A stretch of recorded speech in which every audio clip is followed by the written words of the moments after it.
Welcome to my dear students. आज हमारा day number 7 है और हम डे नंबर 7 में आज हम पढ़ने वाले हैं ग्रेविटेशन। ओके मेरे प्यारे बच्चों, तो आज हम पढ़ेंगे ग्रेविटेशन। ओके चलो ठीक है, नॉर्मल मोड में बताता हूँ, आ जाओ। ग्रेविटेशन, ठीक है। आज हम इस ग्रेविटेशन चैप्टर को पढ़ेंगे। ये वन शॉट वीडियो होने वाली है। इसमें सारा का सारा देखेंगे कि ग्रेविटेशन, हमारे सरफेस से रिलेटेड ग्रेविटी, मतलब अर्थ के ऊपर सरफेस पे जो ग्रेविटी एक्सेलरेशन लग रहा है, या फिर ग्रेविटी कितने टाइप से वेरी कर रही है, कहाँ कहाँ कितनी डिस्टेंस पे वेरी कर रही है, वो सारी चीज़ें पढ़ेंगे।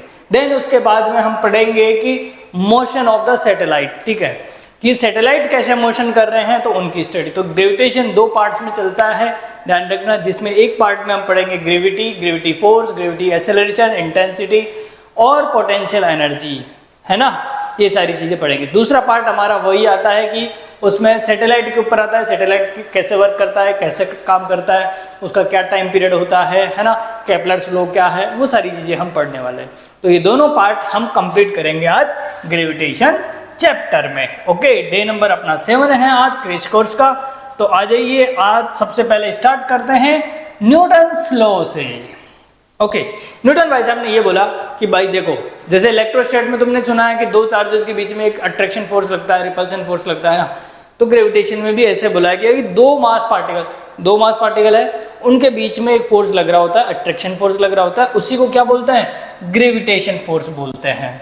ठीक है, तो वो जो फोर्स है वो डिपेंड करता है इन दोनों के मास के प्रोडक्ट पे, ठीक है, और उसकी रेडियस के इन्वर्सली प्रोपोर्शनल। जब प्रोपोर्शनल साइन हटाते हैं तो हम जी कांस्टेंट लेते हैं, तो ये आपका फोर्स का फॉर्मूला बन गया। ओके, और ये इक्वली लगता है, m1 इतना लगा रहता है, m2 इतना लगा रहा होता है। अब अट्रैक्शन फोर्स आप बोलोगे कि सर ये तो फिर ऐसे चिपक जाने चाहिए थे, है ना, कोलाइड करने जाने चाहिए, लेकिन ये इतना वीकेस्ट फोर्स है कि ये इसको खींच नहीं पाता है, लेकिन लगता क्या है, अट्रैक्शन ही फोर्स लगता है। ओके, जब हम वेक्टर क्वांटिटी में इसको रिप्रेजेंट करें तो जी m1 m2 upon r square, और ये इसका मैग्नीट्यूड है, तो इसकी डायरेक्शन किधर होगी, जिधर r कैप होगी, जिधर r की डायरेक्शन होगी, ठीक है, जो मिलाने वाली लाइन है उसके अलोंग इस फोर्स की डायरेक्शन होगी। अभी ये ऑब्जेक्ट ऐसे रखे होते, ठीक है, तो फोर्स ऐसे नहीं होता, ध्यान रखना। इनको मिलाने वाली जो लाइन है, अभी पॉइंटों में भी आ जाएगा, लेकिन ध्यान रखना इनको मिलाने वाली लाइन के अलोंग ही लगता है ये फोर्स, ठीक है। तो इसकी जो डायरेक्शन है वो आर कैप के अकॉर्डिंग ही हम शो करते हैं। आपको पता है आर कैप ऐसा है, तो कभी भी किसी भी डायरेक्शन को कैप को कैसे दिखाते हैं, r vector upon r magnitude, है ना। इसकी जगह ये रखोगे तो आपका वेक्टर फॉर्मूला ये भी लिख सकते हो आप, G m1 m2 upon are cube, एक आर यहाँ पे आ जाएगा, मल्टीप्लाई आर कैप की जगह मैं वैल्यू रख रहा हूँ, ठीक है, तो आर वेक्टर, तो वेक्टर फॉर्म में ऐसे रिप्रेजेंट भी कर सकते हो, ठीक है। तो ये इसकी कौन सी हुई भाई, ये इसकी वेक्टर फॉर्म हुई, और ये इसकी मैग्नीट्यूड फॉर्म हो गई, ठीक है। डायरेक्ट वैल्यू बोले तो ऐसे करना है, यदि वेक्टर फॉर्म में निकालना है तो आपको ऐसे निकालना पड़ेगा। ओके, वही आर कैप की जगह मैंने वैल्यूज डाली और कुछ नहीं। जहाँ यहाँ पे जी क्या है, जी यहाँ पे इसका ग्रेविटी कांस्टेंट है, जिसकी वैल्यू होती है 6.67 इंटू 10 की पावर -11 न्यूटन मीटर स्क्वायर पर, क्या मास है, मास केजी स्क्वायर। ओके, और यदि इसकी सीजीएस में बात करें तो 6.67 इंटू 10 की पावर माइनस, यहाँ से 3 कम कर देना, ठीक है, ये केजी वाले तो किलोग्राम मीटर में हो जाएगा, 3 बच जाएगा, ठीक है। यहाँ पे तो न्यूटन को डाइन में करोगे तो 10 की पावर 5, तो 5 कम कर देना, तो यहाँ पे 7 आ जाएगा ये, ठीक है। तो ये यहाँ पे डाइन सेंटीमीटर स्क्वायर पर केजी ग्राम स्क्वायर, ऐसे हम सीजीएस में यूनिट लिख देते हैं इसकी। ओके, तो ये चीज आपको ध्यान रखनी है। और नेक्स्ट टॉपिक पे चलते हैं। तो यहाँ पे लिखा हुआ है टू स्फेरिकल बॉल से मास कितना है हर का, 10 kg, r place at 100 metre पर रखे हुए हैं, दो मासेज हैं, दोनों का 10-10 वेट है, और बीच की डिस्टेंस जो है वो है 100 मीटर भाई, कितना है 100 मीटर। तो यहाँ पे आपका फोर्स का फॉर्मूला आ गया सीधा सीधा, देखो फोर्स निकालना है, ग्रेविटेशन फोर्स निकालना है आपको ना, Fg, तो जी की वैल्यू 6.67 into 10 की पावर -11 into 10 m1 10, दूसरा भी m1 10 डिवाइड में 100 का स्क्वायर, 100 का स्क्वायर कर दो भाई, तो ये आ जाएगा देखो 100 का स्क्वायर करोगे 2 जीरो से 2 जीरो गए और 2 जीरो बच गए हमारे, 2 जीरो कम हो जाएंगे वहां पे है ना, ऊपर जाएगा बढ़ जाएगा, तो 6.67 into 10 की पावर 6.67 into 10 की पावर 13, ये आएगा अपना इतना, तो इतना ग्रेविटेशनल फोर्स लग रहा होगा। ओके 10 का स्क्वायर का ध्यान रखना है, स्क्वायर से ही कट गया, डबल जीरो रह गया, 2 जीरो ऊपर जाके सेट हो जाएगा, 11 का 13 हो जाएगा। एक क्वेश्चन और देखते हैं यहाँ पे, चलो भाई देखते हैं। तो देखो यहाँ पे है ग्रेविटेशन से रिलेटेड एक क्वेश्चन और फिर हम ग्रेविटेशन से रिलेटेड जो इंपॉर्टेंट पॉइंट है ना वो देखेंगे बेटा, ठीक है। तो देखो यहाँ पे है टू स्फीयर है सेम साइज का, कितना है सेम साइज का और एक दूसरे के कांटेक्ट में रखे हैं, ऐसे दो स्फीयर है भाई, है ना,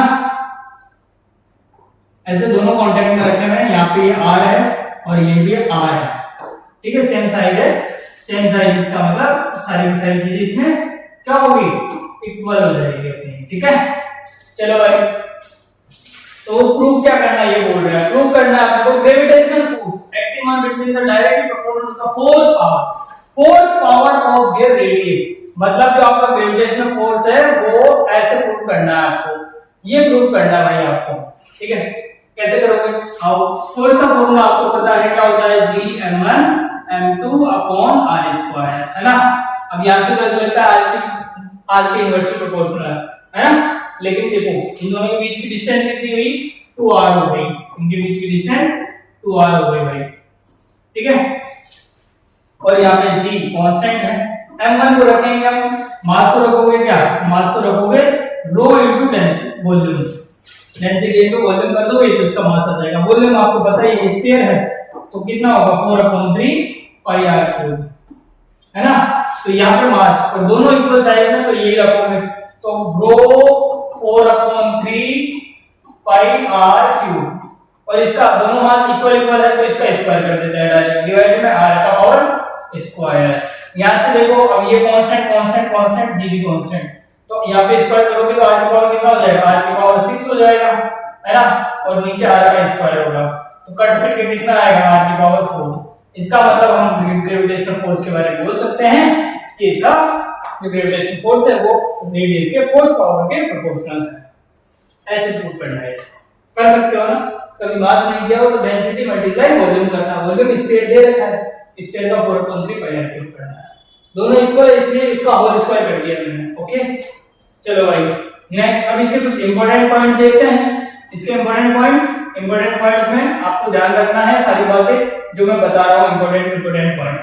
देखो ग्रेविटेशनल फोर्स हमेशा क्या होता है भाई, अट्रैक्टिव नेचर का होता है, ये ध्यान रखना है आपको, ठीक है, कैसा होता है, अट्रैक्टिव नेचर का। दूसरा पॉइंट आपका कि ये जो ग्रेविटेशनल फोर्स है वो किस में पाया जाता है भाई, एक्शन रिएक्शन पेयर में, ध्यान रखना। यदि एक लग रहा होगा दूसरे पे तभी तो दूसरा वाला लग रहा होगा, ध्यान रखना। दोनों बीच में अट्रैक्शन फोर्स है लेकिन लगेगा कब, एक्शन रिएक्शन पेयर में लगेगा वो, ठीक है, तो ये आपको ध्यान रखना है। फिर आता है भाई और ये न्यूटन के थर्ड लॉ को फॉलो करता है। थर्ड चीज, ये सबसे वीकेस्ट फोर्स है, ध्यान रखना। जो भी आपके नेचर में कितने चार फोर्सेस के बारे में बताया हुआ है, कौन सा, nuclear force, electrostatic force, weak nuclear force और ग्रेविटेशनल फोर्स। तो इसका नंबर कहां पे आता है भाई, इसका नंबर लास्ट नंबर पे आता है। इसका मतलब आपका जो ग्रेविटेशनल फोर्स है वो लास्ट नंबर पे आता है, मतलब ये वीकेस्ट फोर्स है आपका, है ना। ये क्या है भाई, ये वीकेस्ट फोर्स आपका। ओके, तो ये चीज आपको ध्यान रखनी है। अब इसके बाद में नेक्स्ट पॉइंट है कि ये इफेक्ट देखना है, किसी इसका इफेक्ट देखना है तो फुल प्रैक्टिकली किसी भी चीज को, मतलब ग्रेविटेशन क्या होगा, खींच रहा होता है, एक तरह से कुछ भी चीज छोड़ोगे तो नीचे ही जा रही होती है, वो पुल है ना, तो पुलिंग कर रहा होता है। ग्रेविटेशन क्या करता है, पुल इफेक्ट दिखाता है अपना, है पुल प्रैक्टिकली देखो। तो at least one of the body must be crystallised, मतलब हवा में होनी चाहिए, ऐसे नहीं उस पे रखी है तो वो दिखेगा ही नहीं आपको, कहीं थोड़ी हवा में हो या फिर ये अपना एनवायरनमेंट में बाहर हो, थोड़ा सरफेस थोड़ा ऊपर हो या कहीं भी यूनिवर्स में हो, तो उस चीज को रिलेट कर पाएंगे। मतलब ये रिलेटिविटी के लिए वर्ड आ रखा है एक तरह से, मतलब उनके बीच में रिलेट होना चाहिए, थोड़ी डिस्टेंस वगैरह होनी चाहिए, तभी तुम बता पाओगे, ठीक है। और नेक्स्ट पॉइंट क्या है, एक टू बॉडी इंटरेक्ट, यदि ये दो बॉडी इंटरेक्ट करता है, ध्यान रखना, इन दोनों के बीच, दो बॉडी के बीच में इंटरेक्ट होता है, ये ध्यान रखना। यदि कोई तीसरी बॉडी भी आ गई तो उसका कुछ भी इफेक्ट नहीं पड़ता है, ध्यान रखना, उसकी प्रेजेंस और एब्सेंस में। जैसे दो बॉडी है ना, दोनों बॉडी के बीच में ग्रेविटेशनल लग रहा है ना, तो यहाँ पे तीसरी बॉडी लगा रखूंगा ना, तो इनके बीच में जो फोर्स लग रहा है ना, उस पर कोई इफेक्ट नहीं पड़ेगा तीसरे के आने की वजह से, है ना। जैसे जनरल लाइफ में देखते हो आप, है ना, दो प्यार करने वाले होते हैं तो उनके बीच में कोई तीसरा बंदा आता है तो कोई फर्क नहीं पड़ता, लेकिन आजकल ये नहीं रहा सिस्टम, है ना, इफेक्ट पड़ता है आजकल। चलो आ जाओ मजाक नहीं बेटा, है ना, जिंदगी का सवाल है। अब force of the gravitation does not depend on medium, ध्यान रखना, ये मीडियम पे डिपेंड नहीं करता है। इलेक्ट्रोस्टैटिक में पढ़ा होगा, है ना, k q1 q2 upon 4 pi epsilon naught, फिर k की वैल्यू देखा होगा k की 1 upon 4 pi epsilon naught, है ना, और मीडियम में कुछ और हो जाता है, epsilon naught की जगह epsilon आ जाता है। यहाँ पे ऐसा कुछ नहीं आने वाला, क्यों? क्योंकि मीडियम पे डिपेंड नहीं करता है ग्रेविटेशनल फोर्स। ओके, ये चीज आपको ध्यान रखनी है। इलेक्ट्रोस्टैटिक से ये कैसे डिफरेंट है, ये चीजें कुछ चीजें हैं जो कि आपको ध्यान रखनी है। Force develop between any two object, जो फोर्स है दो ऑब्जेक्ट के बीच में, ध्यान रखना, दो ऑब्जेक्ट के बीच में, उसको क्या बोलेंगे भाई? उसको बोलेंगे ग्रेविटेशनल फोर्स। लेकिन force between earth and any object, उसको क्या बोलेंगे? Force of gravity. दो ऑब्जेक्ट के बीच में लग रहा है तो ग्रेविटेशनल फोर्स, अर्थ और किसी ऑब्जेक्ट के बीच में लग रहा है तो फोर्स ऑफ ग्रेविटी, ध्यान रखना, ये बोलेंगे इसको। ओके, अब नेक्स्ट भाई ध्यान रखना कि ये हमेशा लाइन जॉइनिंग, ये स्टार्टिंग में भी मैंने बता दिया, ध्यान रखना, लेकिन और भी ये लाइन जॉइनिंग के अकॉर्डिंग ही लगता है आपका, ठीक है। मतलब इसमें इन दोनों को जो मिलाने वाली जो लाइन है उसी के अलोंग लगता है। मतलब ऐसा कोई ऑब्जेक्ट है ना, तो इन दोनों को मिलाने वाली लाइन कौन सी हुई? ऐसे इनके सेंटर से पास होती हुई, ठीक है। तो इनके सेंटर से पास होती हुई जो लाइन है या लाइन जॉइनिंग है, उसी के अलोंग फोर्स लगेगा। इस फोर्स की ये डायरेक्शन नहीं हो सकती, इसकी ये डायरेक्शन नहीं होती, ध्यान रखना, उन दोनों को मिलाने वाली जो लाइन है उसी के अलोंग लगता है। इसीलिए इसको क्या बोलते हैं भाई? इसीलिए इसको बोलते हैं आपका सेंट्रल फोर्स, ध्यान रखना, क्या बोलते हैं इसको? Central force. तो ये सेंट्रल फोर्सेस का भी फॉलो होता है, ध्यान रखना, सेंट्रल फोर्सेस का भी एक एग्जांपल है अपना। ओके, चलो भाई नेक्स्ट देखते हैं इसमें पॉइंट नंबर 9 कि ग्रेविटेशनल फोर्स हमेशा कंजर्व रहता है, ध्यान रखना, ये कंजर्वेटिव फोर्स है, ध्यान रखना। मैंने बताया था वर्क ऑफ एनर्जी में भी कि पोटेंशियल एनर्जी किसके लिए डिफाइन हुई? ओनली कंजर्वेटिव फोर्सेस के लिए, नॉन कंजर्वेटिव के लिए नहीं हुई, है ना। तो ये फोर्स क्या है? कंजर्वेटिव है, ये कंजर्व रहता है ना, तो ध्यान रखना, ये कंजर्वेटिव फोर्स है, ठीक है। Work done by the gravitational force does not depend on the path, ध्यान रखना, ये पाथ पे डिपेंड नहीं करता है। मैं किसी भी ऑब्जेक्ट को इधर से लेके आऊं, h हाइट तक लेके आया तो mgh हुआ, मैंने सीधा h हाइट तक लाया तो भी mgh हुआ, मैं ऐसे वापस घुमा के ऐसे लाके फिर यहां पे रखा हूं तो भी mgh ही होगा, क्योंकि डिस्प्लेसमेंट यही होगा उसका, है ना, तो mgh ही होगा। ये डिपेंड नहीं करता पाथ पे, इसलिए ये कंजर्व है, ठीक है। तो इस पे कंजर्वेटिव फोर्सेस लग रहे हैं, ठीक है। तो ये फोर्स कौन सा हुआ? कंजर्वेटिव फोर्सेस हुआ। फिर आता है 10 नंबर का point, if any particle move along closed path under the action of gravity force does not work done by this force is always 0। क्यों? क्योंकि राउंड ट्रिप हो गया है वो, ठीक है, चक्कर लगा के अपने पॉइंट पे आ गया, डिस्प्लेसमेंट क्या है? 0 है। तो work done by work done कितना होगा? हमेशा 0 होगा इसका, ओके। ग्रेविटेशन फोर्स का वर्क डन कितना होगा? 0 होगा, क्योंकि सर्कुलर में घूम के उसी जगह पे आ जाता है। 11 नंबर का पॉइंट है, यदि system linear momentum of the system is conserve, कब रहेगा कंजर्व? जब F net एक्सटर्नल फोर्स या F net कितना हो? 0 हो। यदि फोर्स की वैल्यू आपकी 0 हुई, F net की वैल्यू 0 हुई, तो वहां पे क्या होगा? लीनियर कंजर्वेशन, ध्यान रखना, लीनियर मोमेंटम आएगा, तो सिस्टम का लीनियर मोमेंटम क्या रहेगा? कंजर्व रहेगा।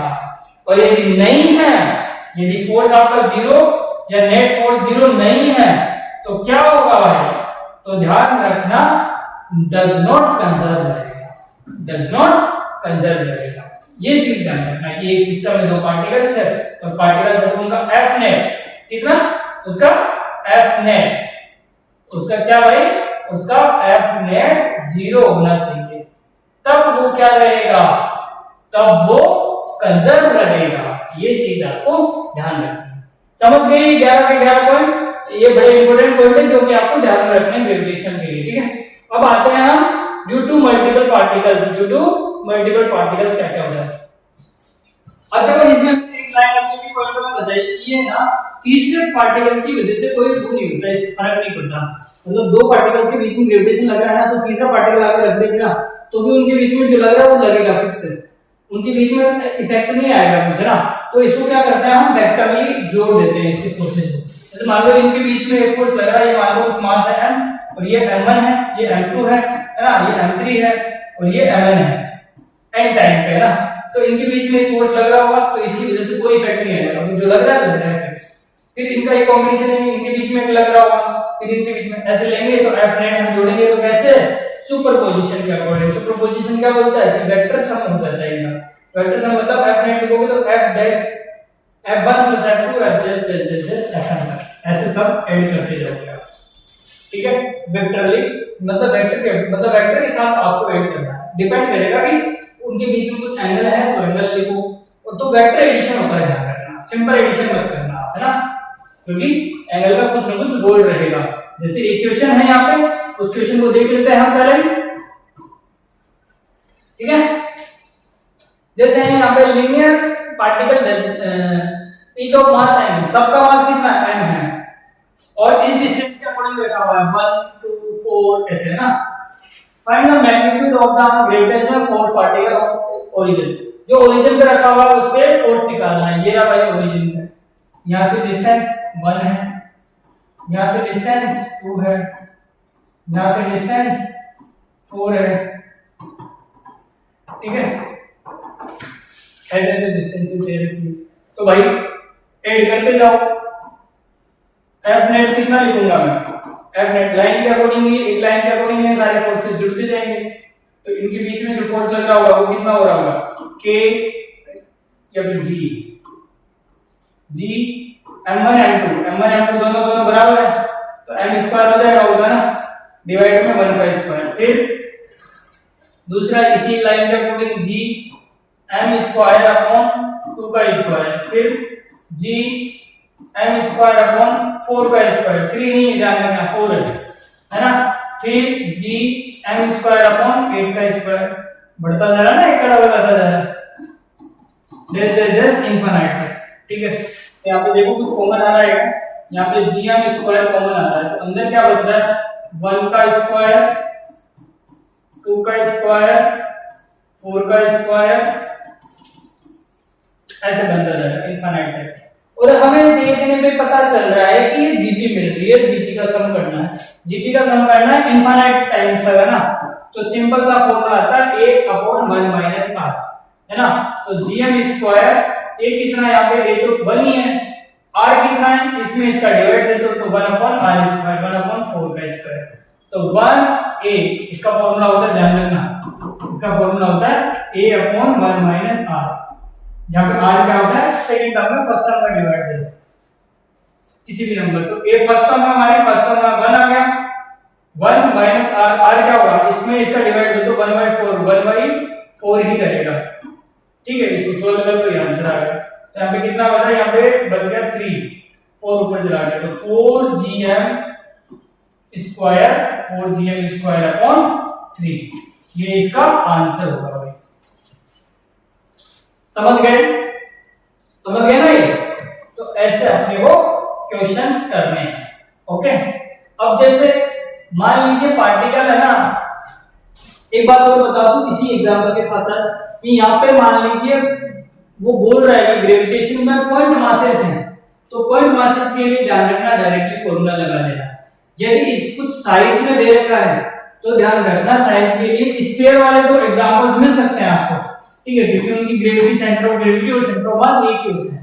लेकिन कुछ अलग है, ऐसे हेमिस्फीयर है, ठीक है, और ऐसा कुछ है, तो उनके सेंटर से डिस्टेंस नहीं लेना है। स्फीयर में तो क्या है, इक्वली डिस्ट्रीब्यूटेड होता है, चारों तरफ से इक्वल होता है, तो उनके सेंटर से डिस्टेंस ले लेंगे। कभी भी बड़े ऑब्जेक्ट है, ठीक है, पॉइंट मासेस नहीं है, बड़े ऑब्जेक्ट है तो उनके बीच की डिस्टेंस ये मत लेना, कहां से लोगे, उसके सेंटर से ध्यान रखना, उसके सेंटर से लेना है। लेकिन ध्यान रखना इसमें centre of gravity centre of mass equal एक ही जगह पे है, इसलिए हम ऐसा ले रहे हैं। अदरवाइज कोई बॉडी ऐसे दे रखा है तो ध्यान रखना उसका सेंटर ऑफ मास और सेंटर ऑफ ग्रेविटी एक जगह नहीं होंगे, तो सिमेट्री वाला ऐसे मत लेना, ऐसे एग्जांपल्स का यूज मत करना क्योंकि सबके डिस्टेंस अलग होगी, फिर ध्यान रखना। तो इसकी सेंटर ऑफ मास होगा वहां पे कुछ अलग जगह आएगा, ध्यान रखना। ओके, फिर उसका सेंटर ऑफ मास सेंटर से मत ले लेना, ठीक है, सेंटर ऑफ मास से मत ले लेना डिस्टेंस, क्योंकि centre of mass centre of gravity अलग अलग हो जाते हैं वहां पे, ठीक है। तो ये बेसिकली मैं बताना चाह रहा हूं, थोड़ा ध्यान रखिएगा आपको। बाकी पार्टिकल मास है, पार्टिकल मास के लिए कोई दिक्कत नहीं है, हम एम2 लेके आराम से इजीली कर सकते हो, ठीक है। अब जैसे यहाँ पे मान लीजिए यहाँ पे एक रोड है और यहाँ पे एक पार्टिकल मास है। अब ये पार्टिकल होते तो हम Gm1 m2 upon r square लगा के कर लेते, लेकिन यहाँ पे क्या है, यहाँ पे है एक पार्टिकल है और एक रोड है। अब कैसे करोगे, तो अब ध्यान रखना इसमें हम कुछ अजम्पशन करेंगे और फिर करेंगे इक्वेशन को। तो कैसे करेंगे देखते हैं, आओ। तो देखो इसमें जो आंसर करोगे ना तुम, इसमें मान लोगे यहाँ पे छोटा सा पार्ट लिया मैंने dx पार्ट और उसका मास ले लिया हमने dm, ठीक है। यहां से डिस्टेंस x ले लिया हमने, x डिस्टेंस पे जाके, ठीक है। अब हम जो कैलकुलेट करेंगे वो dm। अब देखो m लेंथ, ये l लेंथ में कितना मास है m, तो यूनिट लेंथ में कितना मास हुआ m अपॉन l, तो dx लेंथ में कितना हुआ m upon l into dx। इतना मास है हमारा, इसको क्या बोलेंगे dm, ओके। तो अब देखो dm मास ले लिया। अब देखो हम मान लिए इसको छोटा सा पार्टिकल मान लिए जिसका मास है dm, तो हमारा dm और m के बीच में जो फोर्स लग रहा होगा उसको बोलेंगे dm, है ना, ग्रेविटेशनल फोर्स में dm, और उसमें फॉर्मूला लगा देंगे gm इनटू dm। हमने m को वैल्यू रख दिया और डिस्टेंस कितनी x स्क्वायर, ध्यान रखना, ठीक है, x स्क्वायर रख दिया। या फिर ऐसे भी कर सकते हो, ये x यहां से भी मान सकते हो, ठीक है, कि x कहां से स्टार्ट आपकी d प्लस x है, यहां से मान लो डिस्टेंस, या फिर यहां से ऐसे रहेगा, ठीक है। अब इसका इंटीग्रेट करेंगे तो f इक्वल टू ये इंटीग्रेशन हो जाएगा gm dm upon x square, ठीक है। x की वैल्यू कहां से कहां तक रखोगे, तो देखो पहले तो इसको है ना dm को चेंज करो, gm अपना कॉमन आ गया, gm कॉमन आ गया, dm की वैल्यू रखोगे, dm की वैल्यू है अपनी ये m upon l into dx upon x square, ठीक है। अब x जहां से मान रखे हो, x देखो डिस्टेंस यहां से तुम्हें लेना पड़ेगा एक तरह से, क्योंकि x वेरी करेगा ना यहां से, तो x यहां से लेना पड़ेगा तुम्हें, ये है। तो ये है तुम्हारा d से स्टार्ट है तुम्हारा, ठीक है। m अपॉन l कॉमन ले लिया हमने, m अपॉन l, तो देखो ये m है, ये कैपिटल M है, g capital M small m upon l, ये तो कांस्टेंट बाहर निकल गया, और dx अपॉन ये कितना आ जाएगा, ये अपनी डिस्टेंस थी d प्लस x, ध्यान रखना d प्लस x, जो पहले डायरेक्ट यहां से x मान लिया था ना, तो यहां से मानना है अपने को, तो ये टोटल डिस्टेंस कितनी हुई, ये डिस्टेंस हुई d प्लस x, यहां से x मान रहे हो। अब इस x की लिमिट कहां से कहां तक है, ये देखो x प्लस d, ये करेंगे तो d प्लस x का स्क्वायर। अब इसकी लिमिट कहां से कहां तक है, यहां से, यहाँ पे कितना 0 तो d, यहाँ पे d है और यहाँ पे d प्लस l है, तो ये लिमिट हो जाएगी अपनी, तो d से d प्लस l तक लिखना है, ठीक है, क्योंकि मास डिस्ट्रीब्यूटेड यहाँ से था, ध्यान रखना, इसीलिए हमने ये इसको x माना है, ठीक है। तो ये चीज ध्यान रखना। अब इसको इंटीग्रेट करके आप फाइनल आंसर निकाल लेना। जैसे इसका कितना हो जाएगा, ऊपर गया माइनस का 2 और माइनस का 1, तो माइनस का आ जाएगा ये, तो माइनस का gm अपॉन l इनटू ये आ जाएगा अपना 1 अपॉन d 1/d+x। अब इसमें लिमिट रख दो, कितनी रखोगे, d से d+n तक। ठीक है, कर लोगे ना ऐसे? तो ये करना है आपने, और ये आपका ऐसा आंसर आ जाएगा। अब जैसे और भी मल्टीपल पार्टिकल्स का एक एग्जांपल हो, जैसे अलग अलग मासेस दे रखे हैं यहाँ पे, मास एक ये दे रखा है, एक ये दे रखा है, एक ये दे रखा है और एक ये दे रखा है। ठीक है, तो अब इसमें ध्यान रखना है आपको कि 4 मासेस दे रखा है और पूछा किसने है, net force m one particle, किसी भी एक पार्टिकल को निकालो, मान लो इसमें निकालना है आपको। ठीक है, इस वाले को निकालना है फोर्स, तो क्या करोगे आप, ये भी फोर्स लगाया होगा, है ना?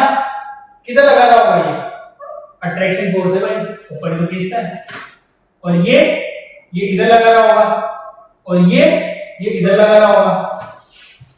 तो तीनों इस पे लगाएंगे तो इस पे क्या होगा, इन दोनों का एक बार रिजल्टेंट ले लो, फिर इसमें जोड़ दो। तो मैं पहले 2 का निकाल रहा हूं, 2 का कैसे निकाल रहा हूं, एक ऐसे और एक ऐसे, F, इनको नाम दे दो 1 2 3, और मैं 4 पे निकाल रहा हूं। तो 3 की वजह से और 2 की वजह से फोर्स कितना आया, Gm²/a², Gm²/a²।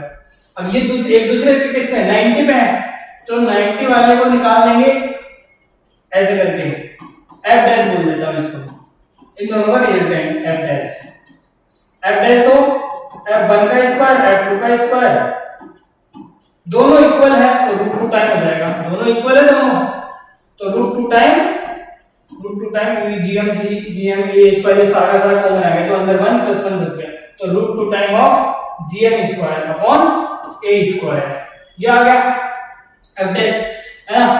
ये एक इक्वेशन होगी। दूसरी इक्वेशन ये तो f' अपना है ना।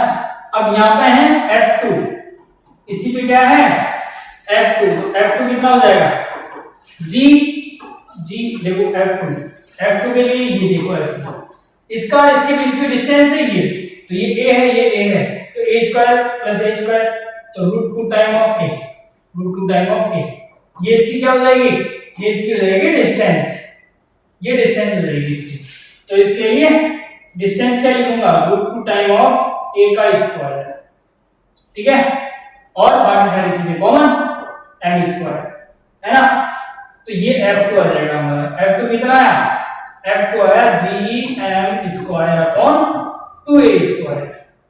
अब इन दोनों को, अब एक डायरेक्शन में f2 भी इसी डायरेक्शन में और ये भी इसी डायरेक्शन में, देखो f' भी इस डायरेक्शन में, f2 भी इस डायरेक्शन, दोनों को ऐड कर दो, इक्वेशन 2 और 1 को, तो f नेट निकल के आ जाएगा आपका, कितना आएगा, Gm² कॉमन ले लो, Gm²/a² कॉमन ले लिया, तो अंदर बचा √2, ये √2 बच गया, और इस वाले में 1/2, इसमें 1/2, दोनों को ऐड कर दो, ये आंसर आएगा, दोनों को ऐड कर दो, Gm² कॉमन ले लो, तो √2 बचेगा, 1/2 बचेगा, ये आपका फाइनल आंसर आएगा। समझ गए ना, ऐसे करना है आपको। ओके, अब देखो इसमें ग्रेविटी इंटेंसिटी, तो इसके अंदर क्या होता है एक्चुअल में, किसी भी यूनिट मास के लिए किसी एक मास के आसपास जो भी एरिया है, या फिर जैसे इलेक्ट्रोस्टैटिक की मैं बात करूं, तो इलेक्ट्रोस्टैट में क्या होता था, एक चार्ज के आसपास का जितना एरिया है ना, जितना उस पे इलेक्ट्रोस्टैटिक फोर्स फील कर सकता है कोई दूसरा पार्टिकल वहां पर, या पर यूनिट मास या फिर पर यूनिट चार्ज ना, कोई भी अपने आसपास उसका एरिया पे मतलब एक फोर्स फील करे, इलेक्ट्रोस्टैटिक फोर्स फील करे, उस एरिया को क्या बोलते थे हम, इलेक्ट्रिक फील्ड बोलते थे, है ना। भाई उस चार्ज की खुद की एक इलेक्ट्रिक फील्ड है। ऐसे हम बोलेंगे मास के लिए कि एक मास है, मास के अपने आसपास का एरिया उसका खुद का फील्ड हो गया, तो वो हो गया ग्रेविटेशनल फील्ड। अब उसमें कोई भी यूनिट मास वहां पे जो फोर्स फील करता है वही उसकी क्या होगी, इंटेंसिटी होगी। ठीक है, तो ध्यान रखना, पर यूनिट मास मतलब जो भी आपका g m/m² है ना, उसमें एक m को 1 रख दो, यूनिट मास बना दो उसको, और जितना फोर्स वहां पे भी लग रहा होगा वही आपका इंटेंसिटी है। मतलब इंटेंसिटी का मतलब ऐसा हो गया फोर्स पर यूनिट मास एक तरह से। जब ये निकालोगे तो Gm1 m2 अपॉन m2 तो डिवाइड हुआ तो कितना आया Gm2 upon r2 Gm1 upon r2। ये इंटेंसिटी हुई क्या है, ये इंटेंसिटी का मैग्नीट्यूड है। अब इंटेंसिटी की डायरेक्शन वो होती है और ये जो हमारा फोर्स लगता है वो अट्रैक्शन फोर्स की वजह से जो हमारा फोर्स है उसकी डायरेक्शन किधर है r की तरफ, r की तरफ इधर है इस बार, है ना वेक्टर हमारा। तो यहाँ पे जो इंटेंसिटी होती है ध्यान रखना वेक्टर फॉर्म में तो वो Gm अपॉन r स्क्वायर और माइनस का r का ध्यान रखना, ऐसा होता है इसका वेक्टर रिप्रेजेंटेशन। इंटेंसिटी की डायरेक्शन रेट उस फोर्स वाले की डायरेक्शन के अपोजिट में होती है, इसीलिए ये नेगेटिव है क्योंकि अट्रैक्शन फोर्स है, फोर्स की डायरेक्शन ये है, इंटेंसिटी की डायरेक्शन वो, इसीलिए। या फिर r कैप से निकाल सकते हो कि r कैप की डायरेक्शन तो ये है, इंटेंसिटी की डायरेक्शन वो है ना। तो इसीलिए इसका वेक्टर फॉर्म ऐसा होता है, मैग्नीट्यूड फॉर्म ऐसा होता है, समझ गए। तो ये इंटेंसिटी का फॉर्मूला है, इसको याद रखना है आपको, ध्यान रखना है, ओके। और वही यूनिट क्या हो जाएगी न्यूटन पर क्या है केजी, न्यूटन पर केजी, समझ गए, समझ गए ना। अब आता है इससे रिलेटेड एक क्वेश्चन, आ जाओ इंटेंसिटी से रिलेटेड बोल रहा है नेट इंटेंसिटी पॉइंट ओपर नेट इंटेंसिटी बताना है, मास m है, ठीक है। तो इस पे फोर्स कैसे लग रहा होगा, इस पॉइंट पे इधर की साइड, है ना, तो इंटेंसिटी इधर हो रही होगी, और इस पे फोर्स इधर लग रहा होगा तो इंटेंसिटी डायरेक्शन इधर हो रही होगी, है ना। तो देखो हम उस डायरेक्शन को पॉजिटिव मानते हैं, इसको नेगेटिव मानते हैं, तो हमारी इंटेंसिटी I1 m मास के लिए और मास m इंटेंसिटी लिखेंगे हम तो Gm अपॉन क्या हो जाएगा r स्क्वायर, ठीक है। और वो वाले डायरेक्शन हमने पॉजिटिव माना है तो यहाँ पे ये पॉजिटिव r क्या आता होगा, ठीक है। तो ये इंटेंसिटी का फॉर्मूला है। फिर 4 मास m2 या 2m के लिए मैं इंटेंसिटी लिखूंगा तो क्या लिखूंगा I2 equals to G2m upon r square, length तो उसकी भी आ रही है तो r स्क्वायर, लेकिन फोर्स इधर है तो इंटेंसिटी इधर होगी, इसका मतलब ये नेगेटिव में आएगा, ठीक है। तो नेट इंटेंसिटी कैसे लिखेंगे हम, नेट इंटेंसिटी लिखेंगे I1 I2, है ना, तो I1 और ये I2 अपना इधर की डायरेक्शन में, ध्यान रखना मास इधर है, फोर्स इधर लग रहा होगा तो I2 इधर आएगा, मास m1 इधर है तो अट्रैक्शन फोर्स इधर आएगा तो इंटेंसिटी इधर आएगी। इसको हम पॉजिटिव मान रहे हैं तो ये पॉजिटिव, ठीक है, और ये नेगेटिव तो ये I2।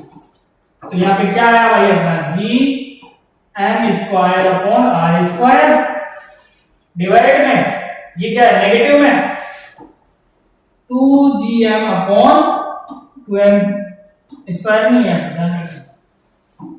2Gm upon r square, तो कितना बचा माइनस का Gm अपॉन r स्क्वायर, मतलब इंटेंसिटी किधर रहेगी नेगेटिव डायरेक्शन में, इस वाली डायरेक्शन, क्योंकि मास ज्यादा इधर तो उसी की इंटेंसिटी बच रही होगी हमारे पास ओवरऑल, है ना। तो इंटेंसिटी इस डायरेक्शन में आएगी, नेट इंटेंसिटी, ध्यान रखना, ठीक है। तो ऐसी इंटेंसिटी निकाल सकते हो कि इतनी इंटेंसिटी होगी इस डायरेक्शन में, ओके। तो ऐसे ध्यान रखना, ठीक है। किसी भी पॉइंट पे पहुंच जाना उसका देखना अट्रैक्शन फोर्स किधर है तो उसके अपोजिट डायरेक्शन में इंटेंसिटी की डायरेक्शन होगी, ऐसे ध्यान रख सकते हो, ठीक है। अब एक क्वेश्चन होगा यहां पे, intensity of two particle mass m 5 metre distance पे 10 यूनिट, है ना, ठीक है। तो पार्टिकल मास की वैल्यू ये है 10 यूनिट, और क्या बोल रहा है find the value of 10 metre, okay.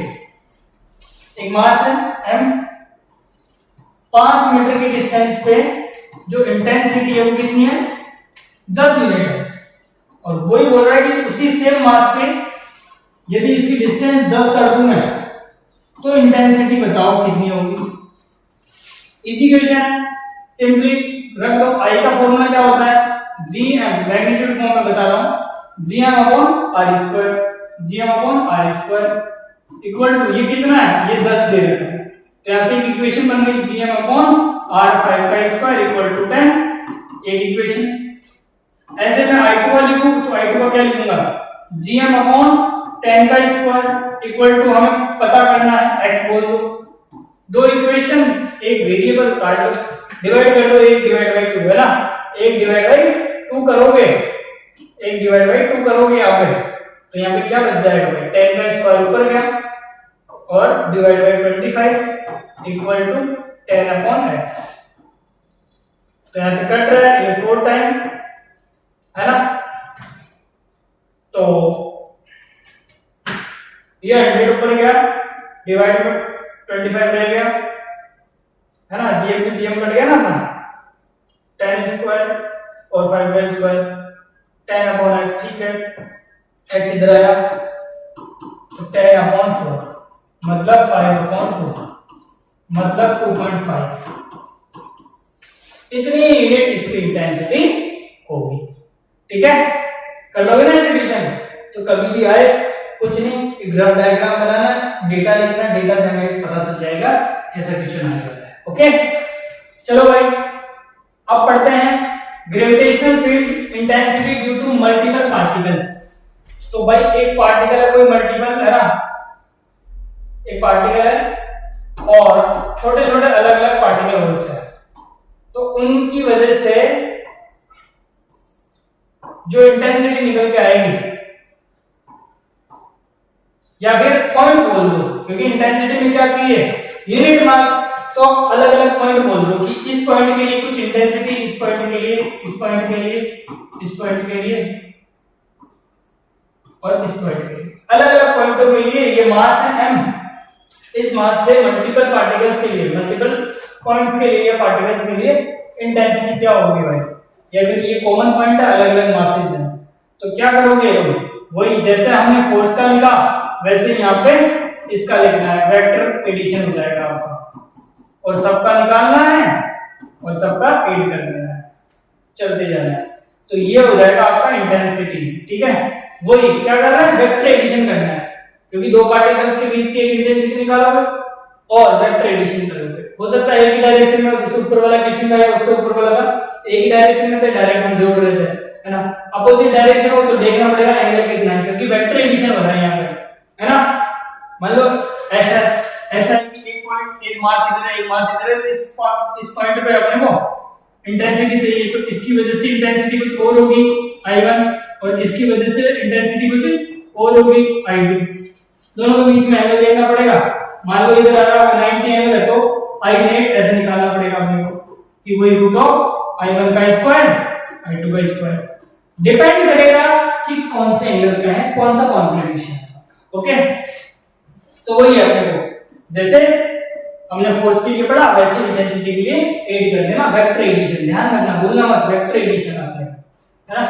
अब देखो जैसे यहाँ पे एक अच्छा सा पॉइंट कि न्यूट्रल पॉइंट हो जाए तो सर ऐसा तो होता है, न्यूट्रल पॉइंट हो जाता है कभी कभी, मान लो ऐसे ये मास है m1 और ये मास है m2 और यहाँ पे बीच में इक्वल मान लेता हूँ, है ना, मास m1 m2 बराबर बराबर है, तो इसका एकदम बीच में r है डिस्टेंस, तो r/2 डिस्टेंस पे है ना, इस पे इसकी इंटेंसिटी इधर, इसकी इंटेंसिटी इधर, तो I नेट कितना आ रहा है 0, क्योंकि ये वेक्टर एडिशन होगा, दोनों को ऐड करेंगे I नेट कितना आ जाएगा 0।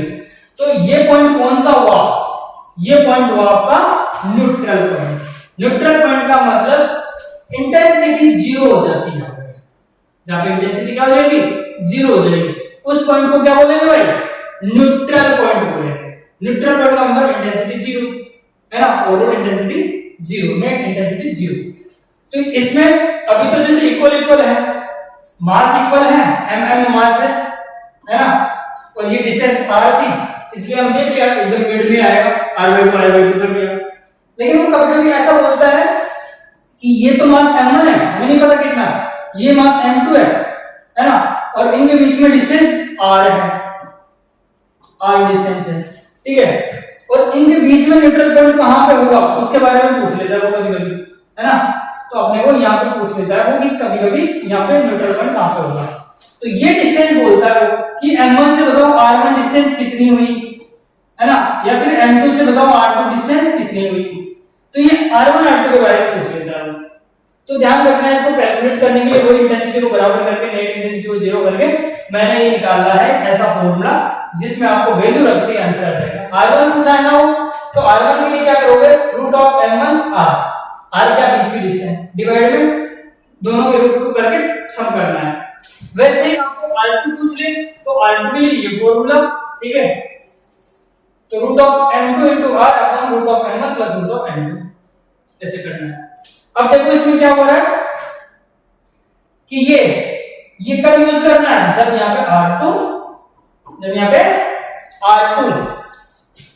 बोले तो यहाँ पे m2 मास डालना है, और जब r1 बोले तो यहाँ पे m1 मास डालना है।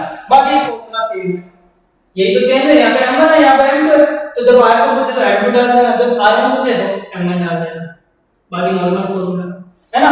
अब इस फॉर्मूले को समझने के लिए एक केस देखते हैं, हम इक्वेशन देखते हैं ऐसे कि ये अर्थ है, ये क्या है अर्थ है, और इसका कुछ मास होगा, ये मून है, इसका कुछ मास है।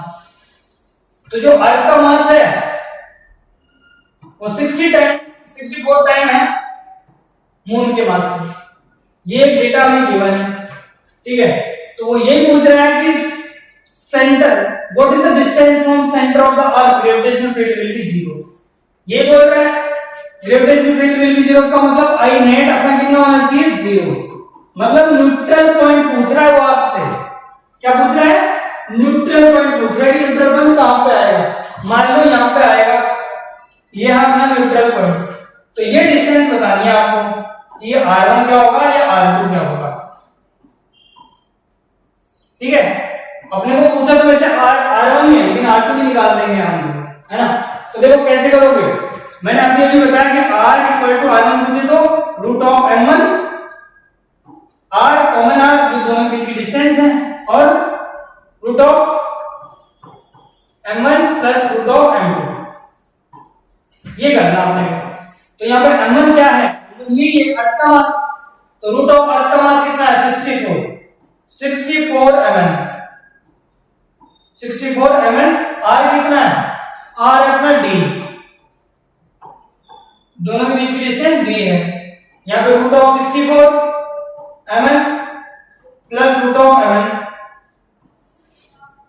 64 का रूट होता है 8, तो mm कॉमन ले लो, काट दो, तो अंदर क्या बचा भाई 8, रूट ऑफ mm कॉमन ले लिया, है ना, तो 8d ऊपर बच गया, नीचे क्या बचा भाई 8 और ये, तो रूट ऑफ mm कॉमन ले लिया मैंने, तो अंदर बचा 8 प्लस 1, mm से mm कैंसिल, तो क्या बचा भाई 8d अपॉन 9, ये डिस्टेंस है r1 यहां से, 8d अपॉन 9 पे अपना न्यूट्रल पॉइंट आपको मिल जाएगा। तो देखो सिंपल हो गया, बस रखना क्या है, इतना सा फॉर्मूला याद रखना है।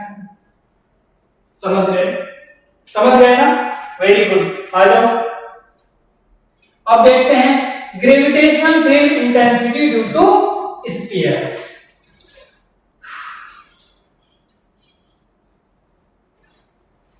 दो मिनट का रेस्ट। 42। हाँ तो बच्चों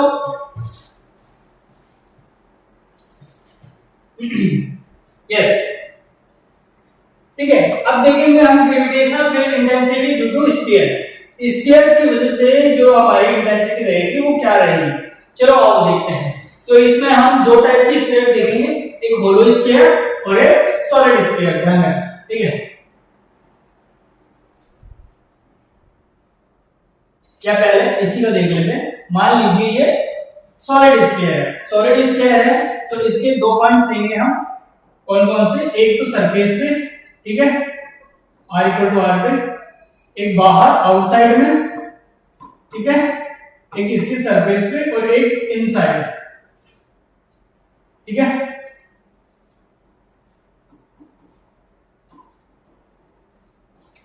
ठीक है, आर आउट, तो ये तीन पॉइंट लेंगे हम, एक बाहर साइड, एक सरफेस पे, एक अंदर। तीनों के लिए यहाँ पे ग्रेविटेशनल फील्ड क्या होगी, यहाँ पे क्या होगी, यहाँ पे क्या होगी, और ये सॉलिड स्फीयर है। सॉलिड स्फीयर है तो इसका मतलब यहाँ पे जब करोगे तो एक ऐसा छोटा स्फीयर मानना पड़ेगा आपको एक तरह से कि वो कितना मास इंक्लूड कर रहा है या फिर उस पे कितना मास है ना। तो पूरे स्फीयर में कितना मास है, rho into 4/3 pi R cube rho into volume. तो उसी के अकॉर्डिंग इस छोटी स्फीयर का मानना पड़ेगा हमें, तो इसकी कुछ वैल्यू अलग आएगी, ध्यान रखना। तो क्या क्या आएगी देखते हैं, ठीक है।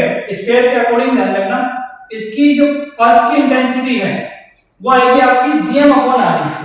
आउटसाइड में कोई दिक्कत नहीं, नॉर्मल फॉर्मूला काम करता है। दूसरे वाले पॉइंट में जब आप करोगे सरफेस पे, तो सरफेस पे जब इंटेंसिटी निकालोगे तो वो आएगी gm/r²। gm/r², कैपिटल R² होगी, ध्यान रखना यहाँ पे r बराबर r हो गया अपना, और ये कांस्टेंट नंबर आ गया एक तरह से, है ना। उसके बाद में यदि इनमें देखें हम तो हमारा फॉर्मूला आता है gm/r, मतलब जो जिस डिस्टेंस में इनसाइड में जितनी डिस्टेंस में मान रहे हैं gm/r अपॉन पूरे स्फीयर की रेडियस का क्यूब, मतलब gm/r। तो इसमें जो इंटेंसिटी होती है वो डायरेक्ट प्रोपोर्शनल होती है, और इसमें इंटेंसिटी आपकी 1/r² के प्रोपोर्शनल होती है, और इसमें इंटेंसिटी आपकी क्या होती है, कांस्टेंट होती है ना। तो तीनों केसेस के लिए हम जब ग्राफ बनाते हैं तो ग्राफ के लिए यहां से मान लीजिए कि ये डिस्टेंस है, ठीक है, ये इंटेंसिटी ग्राफ बना रहे हैं।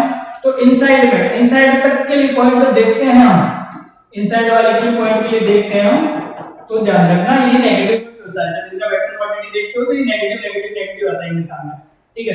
इसका मतलब आपका जो r है या फिर यहां तक सरफेस तक, इस सरफेस तक क्या होता है हमारी ऐसे इंक्रीज करते रहता है, मतलब r वाला है ये पार्ट अपना, ठीक है। यहाँ पे r बराबर r हो जाता है, इस पॉइंट पे आपका कांस्टेंट हो जाता है, आपका इंटेंसिटी कांस्टेंट हो जाता है, और कितनी वैल्यू रहती है उसकी gm/r², ये इंटेंसिटी होती है इस टाइम, ठीक है।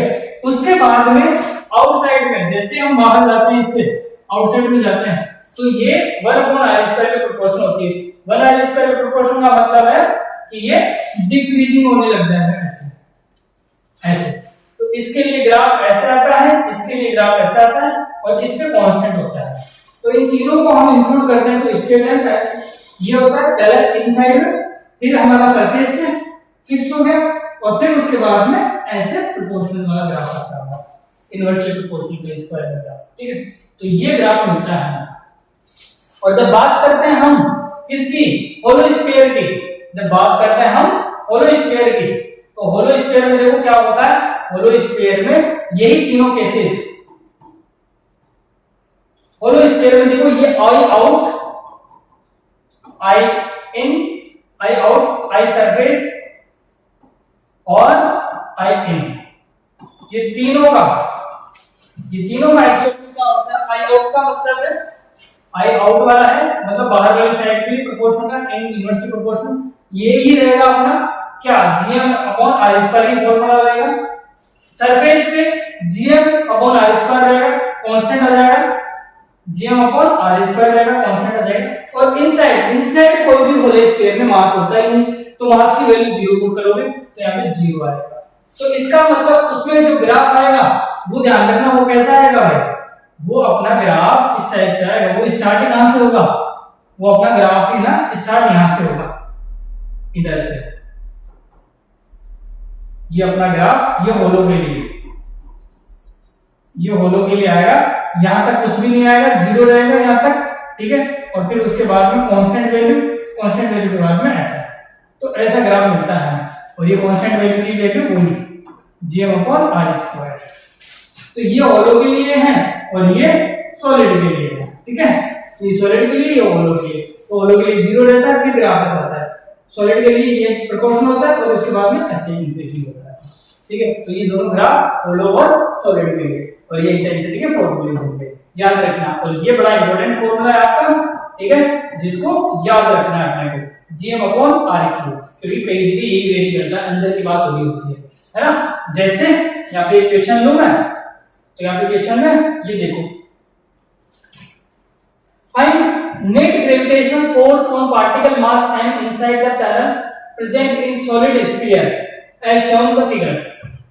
इसके फिगर के अकॉर्डिंग ये बताना है अपने को। तो देखो इसमें क्या होगा भाई, देखो अपने को पता है कि अभी अभी क्या क्या पूछ रहा है, ग्रेविटेशनल फोर्स पूछ रहा है ना।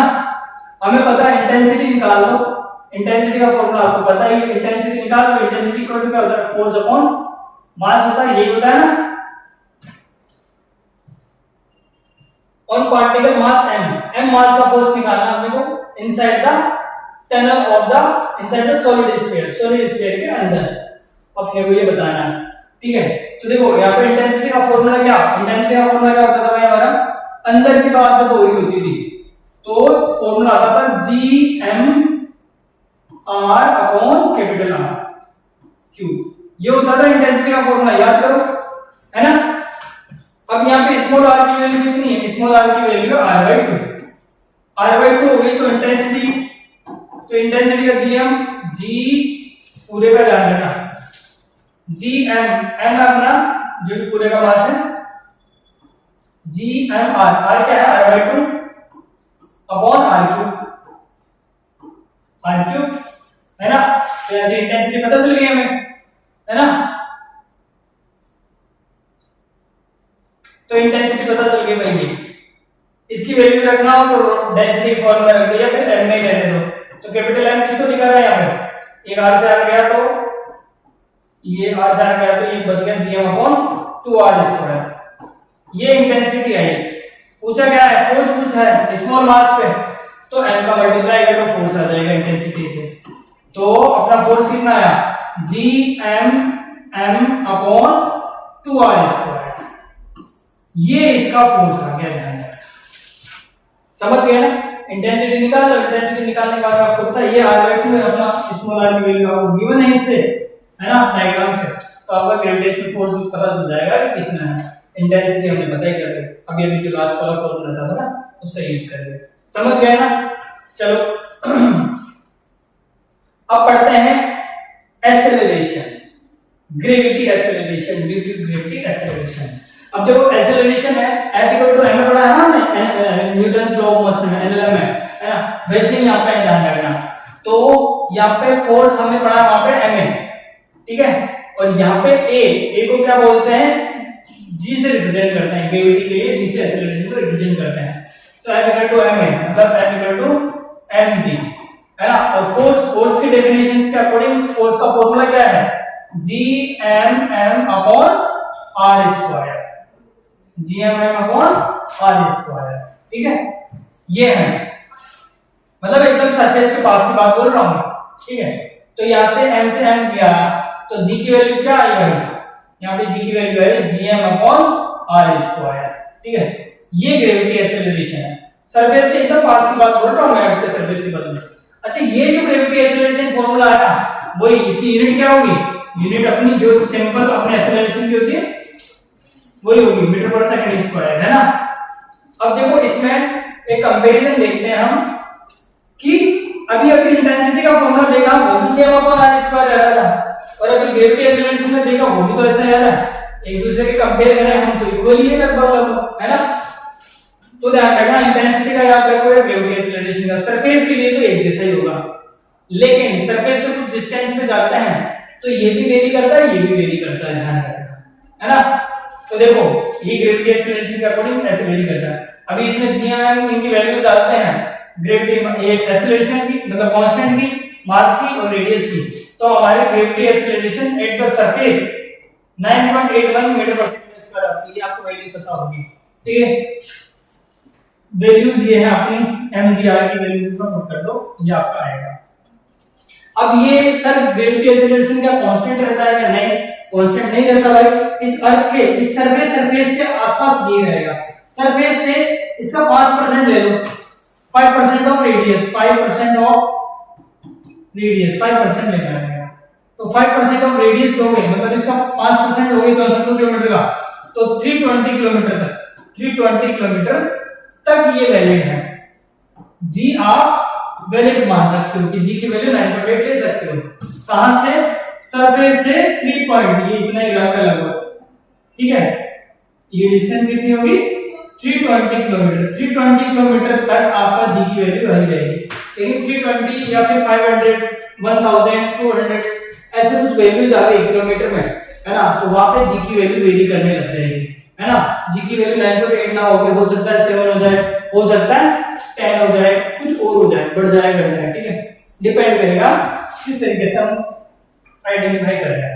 तो ये वैल्यू वेरी करती है, क्या करती है भाई, ये वैल्यू वेरी करती है। अब इस वैल्यू ये वेरी करती है तो वेरिएशन अकॉर्डिंग इसके देखते हैं अलग अलग वेरिएशन कि कैसे वेरी करती है, ठीक है। सबसे पहले पॉइंट देखेंगे हम ड्यू टू एल्टीट्यूड या हाइट, मतलब सरफेस से अर्थ के किसी हाइट पे, किसी h हाइट पर जाकर हम देखें कि उसका ग्रेविटेशनल कितना होगा। तो देखो यहां से रेडियस कितनी है इसकी, r है, यहां से रेडियस कितनी है, r है, ठीक है।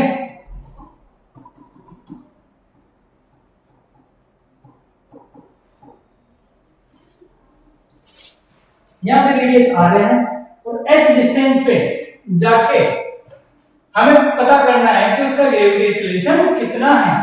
तो हम पता कर सकते हैं, देखते हैं क्या होगा। तो देखो gh, देखो आपने पढ़ा है ग्रेविटेशनल gm या फिर उस पॉइंट पे देखना है तो gm है ना, पॉइंट पे जाके बात देखना gm अपॉन r। तो r की जगह क्या पुट करूंगा मैं, अब r को नहीं, r के कंपैरिजन क्या रखूंगा, r प्लस h, क्योंकि h बिल्कुल छोटा नहीं है, अमाउंट छोटा नहीं है h का अमाउंट छोटा होता तो हम डायरेक्ट कर लेते, 9.8 ले लेते, फिर इसको नेगलेक्ट कर देते, है ना। लेकिन ये रेडियस इससे 10% 20% ऐसे कुछ और है वैल्यू, तो r प्लस h कर देंगे यहाँ पे का होल स्क्वायर। तो यहां से हम ग्रेविटेशनल रिलेशन निकालेंगे।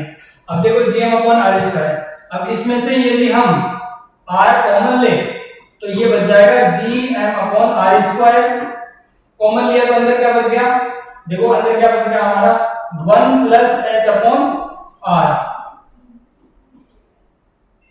का स्क्वायर। अब इसको ऊपर लेंगे तो ये हो जाएगा gm अपॉन r स्क्वायर, ताकि हम कंपेयर कर सकें। gm upon r square bracket में 1 प्लस h अपॉन r की पावर -2। अब हमें बाइनोमियल में मैंने अच्छे से बता रखा है कि ऐसा जब भी है तो ये आगे वाली टर्म्स छोटी हो जाती है, जब इसको एक्सपेंड करते हैं तो हमारी फर्स्ट और सेकंड टर्म में लेते हैं, तो फर्स्ट और सेकंड टर्म लोगे तो ये 2 इससे आगे आगे मल्टीप्लाई हो जाता है। तो इसका फॉर्मूला आता है gm upon r square 1 minus 2h upon r। तो ये फॉर्मूला आता है आपका ग्रेविटी एक्सेलरेशन के लिए, और जब ये हाइट बहुत कम है या फिर कंपेरेबल है तभी करोगे ये, अदरवाइज तो यही फॉर्मूला यूज करना, ये वैलिड नहीं है अपना हर जगह ध्यान रखना। तो ये फॉर्मूला यूज करोगे, ये भी करोगे और ये भी करोगे ध्यान, ठीक है। जब r आपकी बहुत छोटी है, एक तरह से r बड़ी है h से, तब यूज करना है, अदरवाइज नहीं यूज करना, क्योंकि यहाँ पे देखो h छोटा नंबर और r बहुत बड़ा नंबर, डिवाइड हो गए तो बहुत कम होता जाएगा आगे, इसीलिए मैंने ये बाइनोमियल लगा के यहाँ पे ये फॉर्मूला बनाया आपका, ठीक है। अब हम पढ़ते हैं ड्यू टू डेप्थ। डेप्थ के लिए भाई ध्यान रखना, डेप्थ के लिए क्या करोगे, अर्थ के अंदर जाओगे, ये इसका सरफेस है, डेप्थ डी डेप्थ दिया हमने, तो हमारा जो फॉर्मूला है वो डी डेप्थ के लिए क्या हो जाएगा, जी आर जी एम। अब एम मास अपना है ना, मास अब चेंज हो गया अपॉन आर, आर कितना हो गया, आर भी चेंज हो गया, आर कितना है, आर माइनस जी का स्क्वायर। डेप्थ में बात हो रही है ना, तो ध्यान रखना यहाँ पे जो मास है वो मास नहीं है, एम डैश बोलेंगे हम, है ना, G M dash upon R minus G का होल स्क्वायर, ठीक है। तो अब करेंगे हम फॉर्मूला इसका। अब यहाँ पे जब मास की वैल्यू पुट करोगे तुम, तो मास कंपेयर करेंगे हम वैसे कि total mass 4/3 pi R cube में मास m है, तो यूनिट मास में कितना होगा, m/4/3 पाई आर क्यूब। तो ये r माइनस जी में कितना होगा, r माइनस जी लेंथ में कितना मास हो जाएगा, m/4/3 into 4/3 pi R minus D का क्यूब।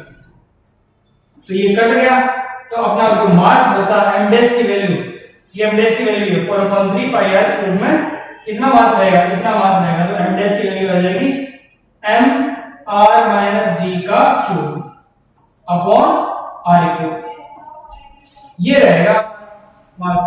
तो यहाँ पे ये मास रख दो। तो देखो क्यूब से एक क्यूब कट गया तो कितना बचा, आर माइनस जी, है ना। तो देखो जी एम, एम कितना है, एम आर माइनस डी का क्यूब डिवाइड में आर माइनस डी का स्क्वायर और आर क्यूब, ठीक है। ये रहेगा, इसका मतलब कितना आ रहा है इसमें, ये कट गया तो G M upon are cube into R minus D बचा होगा।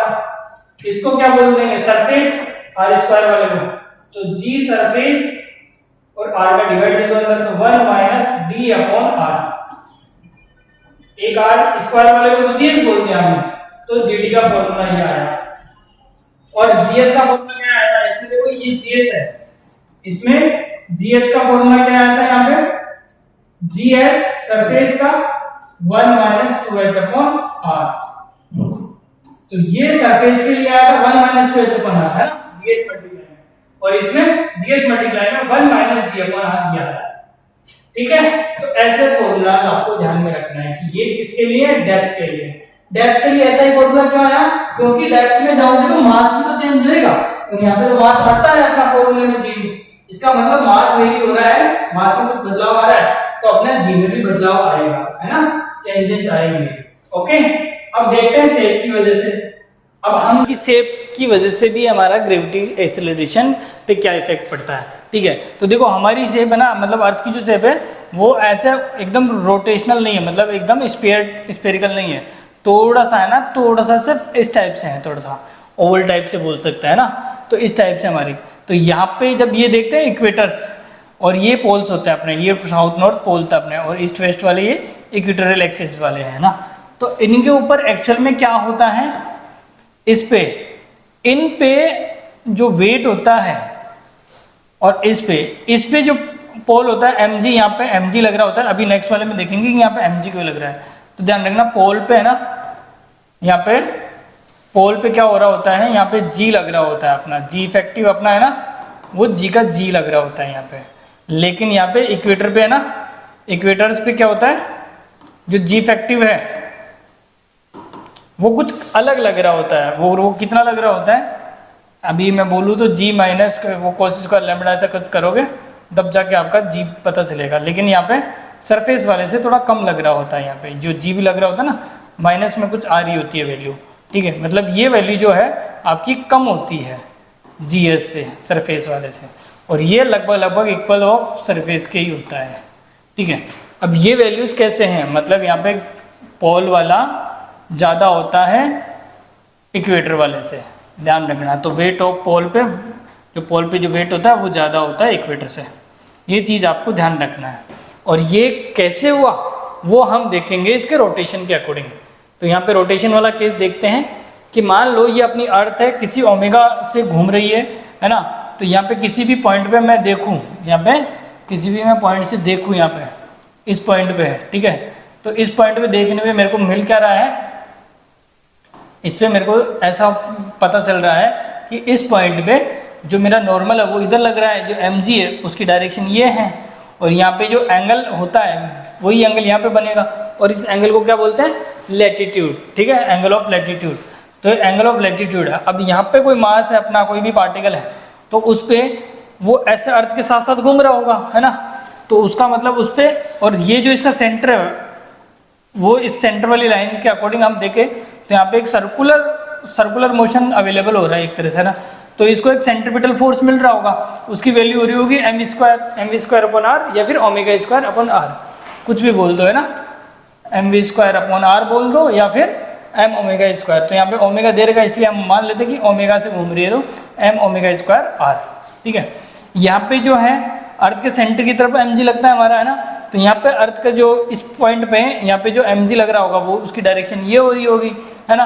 तो यहाँ पे, और ये सेंट्रीपिटल फोर्स ऐसे लग रहा होगा, इस सेंटर के लाइन के अकॉर्डिंग देखें हम तो सेंट्रीपिटल फोर्स इस लाइन के अकॉर्डिंग लग रहा होगा इधर, है ना। उसकी वैल्यू होगी m ओमेगा स्क्वायर आर, उसका कॉस कंपोनेंट लेंगे तो इधर, तो कितना हो जाएगा m omega square R cos theta, और साइन थीटा इधर आएगा m omega square R sine theta.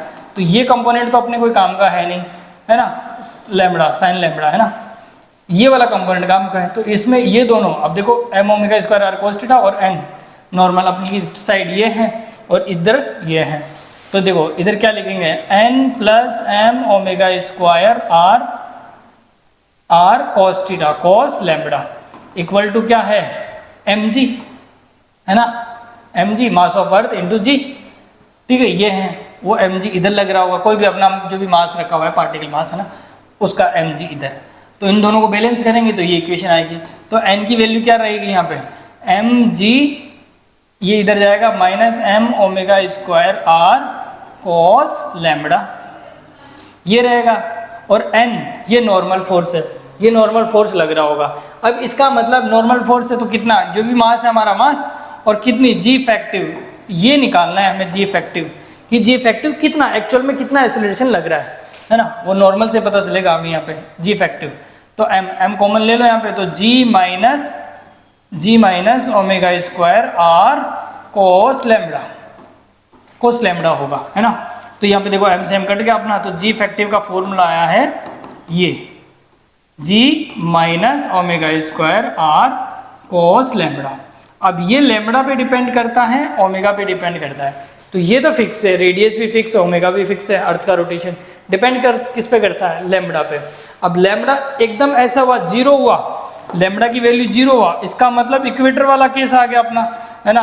तो वहां पे जी इफेक्टिव कितना आएगा भाई, जी इफेक्टिव आएगा जी माइनस ओमेगा स्क्वायर आर, ये आ जाएगा अपना जी इफेक्टिव। और लैम्बडा 90 हुआ तो ये पोल पे पहुंच जाएगा, है ना, पोल पे पहुंच जाएगा। तो पोल पे जी इफेक्टिव कितना आएगा भाई अपना, जी इफेक्टिव आएगा जी, क्योंकि कोस लैम्बडा जीरो, तो ये 90 का मतलब ये जीरो हो गया, तो जी का जी आएगा अपना, सरफेस के बराबर आएगा। अब बताओ जी इफेक्टिव किस में ज्यादा है, पोल पे ज्यादा है या इस पे ज्यादा है, पोल पे ज्यादा दिख रहा है हमें, इसलिए मैं ऊपर वाले केस में ये बोला कि पोल वाले पे ग्रेविटी इफेक्ट ज्यादा रहता है और इक्वेटर पे कम रहता है, ये आपको ध्यान रखना है। ओके, अब आ जाओ कुछ वैल्यूज कि चेंज प्रॉब्लम्स, है ना। तो चेंज इन बेस्ड प्रॉब्लम, यदि आपको बोले कि मास में इतना चेंज कर दिया, रेडियस में इतना चेंज कर दिया, तो बताओ जी में कितना चेंजेस होगा। यदि बड़े बड़े फॉर्मूलेज हैं तो आप कैलकुलेट करके ही करो प्रॉपर, और यदि बड़े चेंजेस नहीं हैं और 2-3% या लेस देन ऑफ 5% है, तो आप डायरेक्ट एरर वाला जैसे फॉर्मूला लिखते थे ना, आर का 2r आगे लिख दिया, ऐसा है ना, 2r को ऐसे लिख दिया, तो delta G upon G equals to delta M upon M, G तो कांस्टेंट ही, एम का क्या हो जाएगा delta M upon M minus 2 R square जाएगा तो 2r आ जाएगा, 2 delta R upon R, change in radius upon R. तो ये फॉर्मूला हो जाएगा हमारा चेंजेस निकालने का, जब कब मास और रेडियस दे रखा होगा। यदि मास और डेंसिटी दे रखा होगा तो ये वाला फॉर्मूला यूज करेंगे, है ना, ये वाला। क्यों, क्योंकि हमें पता है mass equal to G M upon are square, तो मास की फॉर्म में ये इक्वेशन आ गई। एम की वैल्यू रखोगे रो इंटू इसकी डेंसिटी, मतलब डेंसिटी इंटू इसका वॉल्यूम, तो ये वाला फॉर्मूला आएगा 4/3 पाई आर क्यूब से, आर स्क्वायर कट जाएगा। तो डेंसिटी के फॉर्म में ये, मास की फॉर्म में ये, दोनों जी के फॉर्मूलेज आपको याद रखने हैं। इससे एरर की तरह ही हम इसके परसेंटेज चेंज इन परसेंटेज के फॉर्मूले रख सकते हैं। तो इसको क्या बोलेंगे, percentage change in G equal to change in mass minus of 2 time of change in radius, या फिर प्लस का रो और रेडियस में चेंजेस को प्लस कर सकते हो। तो दोनों फॉर्मूले आपको लेस देन 5% से कम वाले पे ये डायरेक्ट यूज कर लेना है। फॉर एग्जाम्पल, जैसे हम एग्जाम्पल के थ्रू देखें तो यहाँ पे एक एग्जाम्पल है आपके पास कि मास में, अर्थ की मास में 2% इंक्रीज कर दे और रेडियस के अंदर 1% डिक्रीज कर दे, तो बताओ फाइंड इन परसेंटेज चेंज इन। तो ध्यान रखना, परसेंटेज चेंज पूछ रहा है किसमें, जी में, तो आपको पता होना चाहिए ये या ये लगेगा, मास और रेडियस दे रखा है ना। अब देखो ये 2% है, 2% फिर -2, अब रेडियस 1% है, 1 रख दोगे 0 0 हो जाएगा, लेकिन वो 1 नहीं है, ध्यान रखना, डिक्रीजिंग है, मतलब माइनस का 1 है वो, है ना, इंक्रीजिंग मतलब प्लस का 2 है, मतलब वो। तो यहाँ पे कितना हुआ, 2 माइनस माइनस प्लस और 2 2 to 4, तो 4% का चेंजेस आएगा अपना, ऐसे करना है। इंक्रीजिंग डिक्रीजिंग वर्ड को भी ध्यान में रखना है कि प्लस लेना है माइनस लेना है, ओके, नहीं तो गड़बड़ कर जाओगे तुम। ठीक है, अब यहाँ पे एक क्वेश्चन और है, इस क्वेश्चन में है which height of the surface of the earth acceleration due to gravity become 1/4 times of the value of the earth surface. Earth surface की 1.4 कहाँ पे होगी वो हाइट बताना अपने को, है ना। तो डायरेक्ट फॉर्मूला यूज मत करना, कौन सा हाइट वाला, वो ऐसे याद करो, ऐसे GH equal to GS1 minus 2H/R वाला डायरेक्ट यूज मत कर लेना, क्योंकि वो कब यूज करते थे हम, वो यूज करते थे जब आपकी जो हाइट है वो बहुत बहुत छोटी है रेडियस से, अर्थ की रेडियस से, तब यूज करते थे।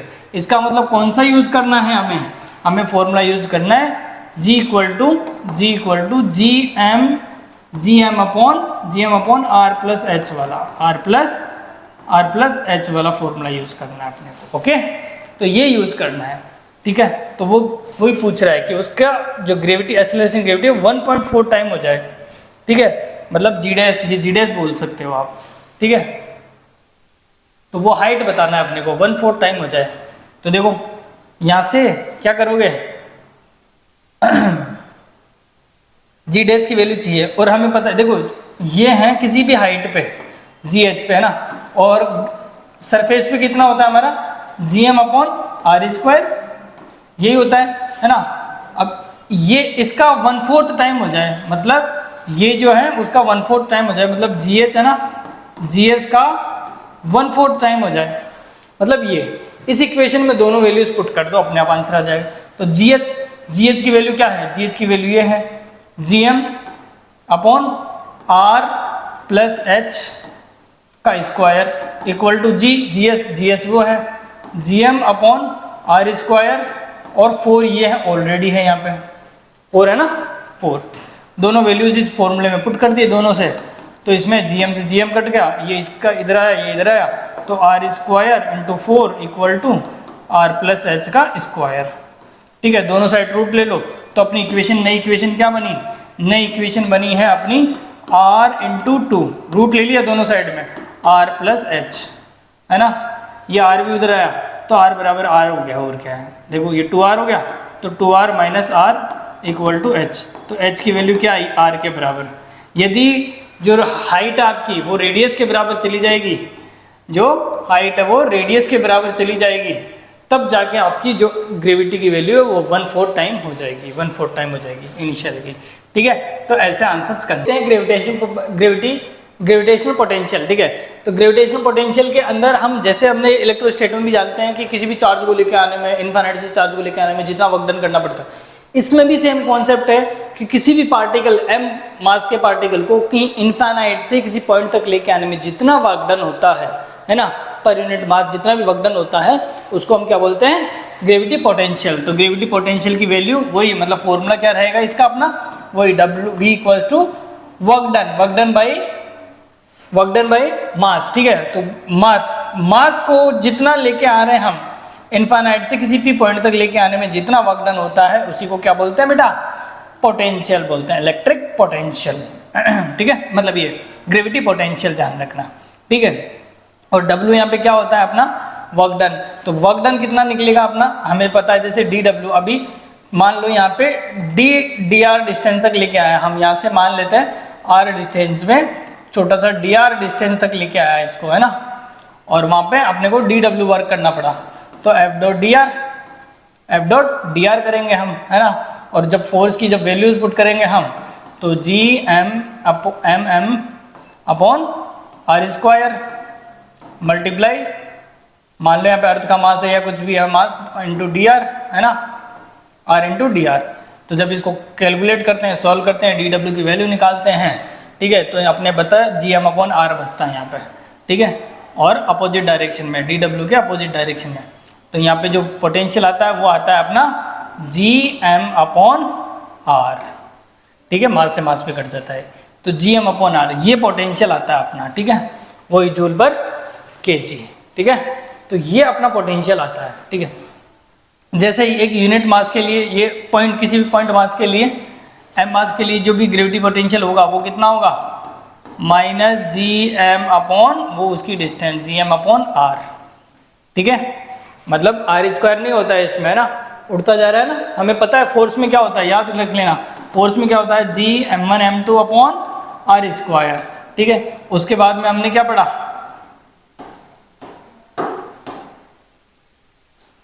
ठीक। अब यहाँ पे पोटेंशियल का फॉर्मूला आपको ध्यान रखना है, ओके। तो फोर्स का फॉर्मूला आपको बताइए, ये पोटेंशियल का फॉर्मूला पता ही चल गया। चलो एक पॉइंट के लिए हम ग्रेविटेशनल पोटेंशियल, अब देखते हैं हम एक पॉइंट के लिए, ड्यू टू पॉइंट मास के लिए। तो ड्यू टू पॉइंट मास के लिए आपको मास पता होना चाहिए, रेडियस पता होना चाहिए, उस पॉइंट की डिस्टेंस पता होना चाहिए पॉइंट मास के लिए। तो वहाँ पे कितना होगा, -gm/r, ये इसका पोटेंशियल होगा। ठीक है, किसी भी पॉइंट मास के लिए ये इसका ग्रेविटेशनल पोटेंशियल होगा, ध्यान रखना। ठीक है, दूसरा है यहाँ पे इंटेंसिटी और पोटेंशियल के बीच में रिलेशन। तो वो फटाफट देख लो आप थ्योरी। ठीक है, I = -dV/dr होता है, ध्यान रखना। ठीक है, V इज अ कांस्टेंट, जहां पे V कांस्टेंट हो जाएगा मतलब पोटेंशियल कांस्टेंट हो जाएगा, देन आपकी इंटेंसिटी कितनी हो जाएगी, 0 हो जाएगी। This relation valid for all conservative field. ठीक है, सभी कंजर्वेटिव फील्ड्स के लिए ये रिलेशन वैलिड है। जहां पे इंटेंसिटी 0, वहां पे ये पोटेंशियल, ग्रेविटी पोटेंशियल कांस्टेंट हो जाएगा। ठीक है, इसका मतलब अभी हमने एक केस देखा था ना जिसमें मास था, मास के अंदर कुछ, तो हमने बोला था कि अंदर वाले पॉइंट के लिए ना इंटेंसिटी कुछ आ रही थी, याद करो, gmm/r³ है ना, gmr/r³ आ रही थी ना इंटेंसिटी, याद करो, है ना, सॉलिड में, सॉलिड स्फीयर में। इसका मतलब वहां पे इंटेंसिटी कुछ आ रही थी। और एक होलो स्फीयर था, होलो स्फीयर में इंटेंसिटी अंदर 0 थी हमारी, क्यों, क्योंकि मास ही नहीं था वहां पे। लेकिन इसका मतलब यहाँ पे इंटेंसिटी 0 है, इसका मतलब पोटेंशियल 0 नहीं होगा, वहां पे कुछ ना कुछ पोटेंशियल होगा, है ना, यही चीज बता रहा हूं मैं। तो ध्यान रखना, स्फेरिकल सेल में आपको ध्यान रखना, जैसे इंटेंसिटी वहां पे क्या होती थी, gm/r², है ना, gm/r² था। ठीक है, वैसे यहाँ पे आउटसाइड के लिए, बाहर आउटसाइड के लिए कोई पी पॉइंट अपना, तो उसके लिए आपका पोटेंशियल कितना होगा, -gm/r होगा। ओके, लेकिन जब हम बात करें सरफेस पे, तो सरफेस पे भी उतना ही रहेगा, है ना, सरफेस पे भी उतना ही रहेगा। सरफेस पे तो gm/r, कैपिटल R² होता था यहाँ पे, तो यहाँ पे हो जाएगा gm/R आएगा। एक r ही तो हटता है यहाँ पे, है ना, तो ये देखो कोफिशिएंट हो गया, मतलब कांस्टेंट हो गया, ये यहाँ पे कांस्टेंट होता है, यहाँ पे r के प्रोपोर्शनल होता है। अब बात करूं मैं अंदर की, तो अंदर इंटेंसिटी क्या होती थी, इनसाइड में, होलो स्फीयर में, मास ना होने की वजह से 0। बट इसमें ये 0 नहीं होगा, क्योंकि ये क्या है, I = dV/dr है। देखो dV/dr है, इसका मतलब V यहाँ पे कुछ न कुछ होगा, V कुछ न कुछ होगा, तो कितना होगा भाई, dV/dr कर दो, क्योंकि हमें पता है I = -dV/dr पढ़ा अभी हमने, है ना। तो dV = I.dr हो जाएगा, I.dr हो जाएगा, इंटीग्रेट कर दो, V = क्या होगा, I.dr का मतलब वही I.dr, है ना। यहाँ पे I का R का इसका रिलेशन निकाल लेना, ठीक है, IR जो भी आपका I है रखोगे यहाँ पे और निकाल लेगा ना इंटीग्रेट करके, तो आपका इन साइड में कितना आएगा, ये आएगा V in -gm/r आएगा।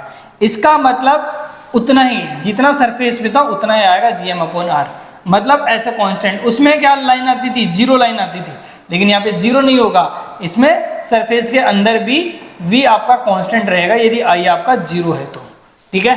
तो V पोटेंशियल आपका कांस्टेंट रहेगा, कितना रहेगा, -gm/r, तो -gm/r, third case, second case, first case. Okay, तीनों केस आपको ध्यान रखने हैं। अब मैं बोलूं सॉलिड स्फीयर की बात करें हम, तो सॉलिड स्फीयर में क्या था, बाहर, है ना, सरफेस पे और एक इनसाइड, ठीक है, 3 पॉइंट लेके तीनों की इंटेंसिटी पता किए थे। तो इन वाले में क्या आता था हमारा, I क्या होता था, gm/r³, ये आता था, याद करो, है ना, कुछ अजीब सा फॉर्मूला आता था। इनका नॉर्मल फॉर्मूला आता था gm/r² और gm/R², ये कांस्टेंट होता था, ये एंटी प्रोपोर्शनल होता था और इसमें डायरेक्टली प्रोपोर्शनल होता था।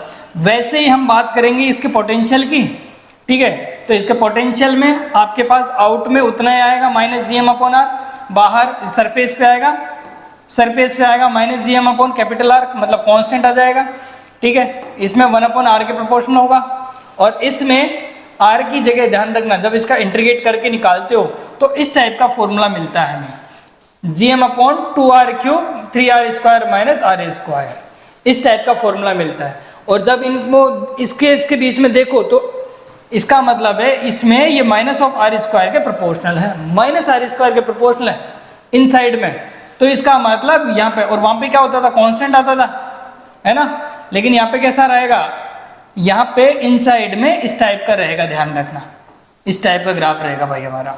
तो ये है इनसाइड के लिए, इनसाइड में मतलब माइनस आर स्क्वायर का ग्राफ, तो माइनस आर स्क्वायर का ऐसा होगा। फिर यहाँ पे 1/r का ग्राफ है, तो ये 1/r का, ये 1/r का है और ये माइनस आर स्क्वायर का है। यहाँ पे आपका कांस्टेंट है, कांस्टेंट है ये, तो जिसकी वैल्यू है -gm/r। तो ये इनसाइड, ये आउटसाइड और ये सरफेस पे इस टाइप का ग्राफ मिलता है सॉलिड स्फीयर में। तो ये ध्यान रखना, होलो स्फीयर, सॉलिड स्फीयर के लिए इंटेंसिटी का फॉर्मूले भी ध्यान रखना और पोटेंशियल के भी फॉर्मूले ध्यान रखना है आपको। ओके, अब आती है GPE, ग्रेविटी पोटेंशियल एनर्जी। जैसे हम किसी भी पॉइंट को इनफाइनाइट से लेके आते हैं, किसी डिस्टेंस पे लाके रख देते हैं, तो जितना हमें एक तरह से फोर्स लगाना पड़ा, एक्सटर्नल फोर्स लगाना पड़ा ग्रेविटी के अगेंस्ट, है ना, उसे ही हम क्या बोलते हैं, या फिर उसके लिए जिस पोजीशन के अकॉर्डिंग डिसाइड करें भाई ये मास से दूसरा मास यहाँ पे रखा है तो इनके बीच में कुछ ग्रेविटी पोटेंशियल होगी, तो अर्थ के रिलेट में हम लिखते हैं, तो उसकी ग्रेविटी पोटेंशियल एनर्जी लिखी जाती है Gm1m2/r। ठीक है, क्योंकि अपने को पता है डेल्टा U इक्वल टू क्या था, वही W माइनस W(c), है ना।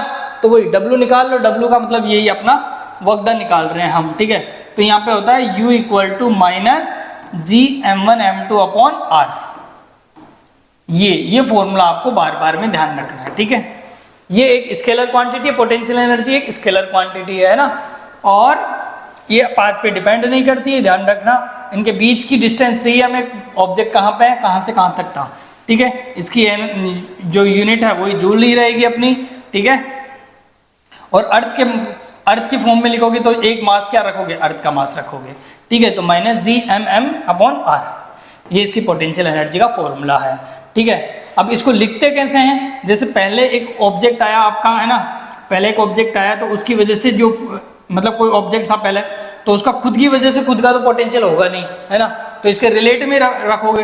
तो फिर एक आपका दूसरा ऑब्जेक्ट आया आपका, है ना, m2, m1 अपना खुद का आया तब तो कुछ थी नहीं, फिर m2 आया, तो अब इसकी वजह से इसको एक पोटेंशियल, इसकी एक एनर्जी, पोटेंशियल एनर्जी होगी इस सिस्टम की। दो ही पार्टिकल को एक साथ लेंगे तो इसकी एनर्जी कैसे लिखेंगे, U12 की, तो U12 की लिखेंगे Gm1m2/r। r क्या, इनके बीच की डिस्टेंस r12, है ना। फिर एक तीसरा पार्टिकल और ले आए हम m3, है ना। तो अब सिस्टम देखो कितना हो गया, एक इसकी एनर्जी हो गई और एक इन दोनों की भी हो गई। तो हम कैसे लिखेंगे, U23 भी लिखेंगे और U13 भी लिखेंगे, मतलब दो एनर्जीज और ऐड हो गई। तो कैसे कैसे ऐड करोगे, Gm1m3/r13 इनके बीच की डिस्टेंस, है ना, और एक लिखोगे किसका, R23 का, तो Gm2m3/r23 ऐसे। तो देखो एक पार्टिकल था जब तो कोई एनर्जी नहीं थी, दूसरा पार्टिकल आया, एक पार्टिकल की वजह से एनर्जी बन गई Gm1m2, है ना। फिर एक पार्टिकल आया तो तीन पार्टिकल हो गए, तो दो के सिस्टम, दो के पेयर लो, तो एक पेयर, दो पेयर और ऐड हो गए, है ना। तो टोटल पेयर कितने हो गए, तीन। तो 3 बार हमें पोटेंशियल एनर्जी लिखनी पड़ेगी, जितने आते रहेंगे उतनी बार लिखनी पड़ेगी अपने को, है ना। ठीक है, जैसे ये है, जैसे ऊपर वाली वो चीज मैं बता रहा था वो यहाँ पे है। ठीक है, जैसे ये मास आया तो यहाँ पे एक सिस्टम हो गया, ये रेड कलर वाला, तो रेड कलर वाले के लिए हम लिखेंगे Gm1m2/r1। ठीक है, फिर एक ये सिस्टम, ये पार्टिकल आ गया हमारा तेरा, तो यहाँ पे एक सिस्टम ये हो गया, तो इसमें ब्लू वाले में ले लो, ये पर्पल वाले में, है ना। तो पर्पल वाले के लिए क्या लिखोगे, Gm1m3/r3। फिर एक ये लिखेंगे हम 2 वाला, है ना, 2 वाले के लिए ग्रीन ले लो, तो ग्रीन वाले में ये लिखोगे Gm2m3/r2 ऐसे। तो अब इन तीनों का सम कर दो, तब जाके हमारे सिस्टम की पोटेंशियल एनर्जी लिख पाओगे। समझ गए ना। यूनेट कैसे लिखोगे, यूनेट लिखोगे U1 + U2 + U3, जितने पार्टिकल्स होंगे उतने पेयर बना लो, पेयर बना के सबकी एनर्जीज लिख दो, उनके बीच की डिस्टेंस लिख दो। समझ गए। जैसे फॉर एग्जांपल ये क्वेश्चन है, इसका एक हम आंसर करते हैं। ठीक है, तो इसमें आंसर करोगे तो मास m a तीनों डिस्टेंस है, तो यहाँ पे पहले की एनर्जी लिखते हैं इनके बीच की, है ना। अच्छा देखो, पोटेंशियल एनर्जी बताना है अपने को, है ना। पोटेंशियल एनर्जी सिंपल है, देखो सिंपल है, यहाँ पे अब हमारा वो आएगा, क्या बोलते हैं, सैटेलाइट मोशन आएगा। उससे पहले ये लास्ट क्वेश्चन अपना, तो देखो यहाँ पे find the gravitational potential energy at centroid. तो इसके सेंट्रोइड पे आपको पोटेंशियल एनर्जी पता करनी है ना, या फिर किसी भी एक पे निकाल लो, है ना। तो इसके सेंट्रोइड पे निकालना है, छोड़ो, इसका सेंट्रोइड यहाँ पे है ना। तो इसको थोड़ा बड़ा कर लेते हैं।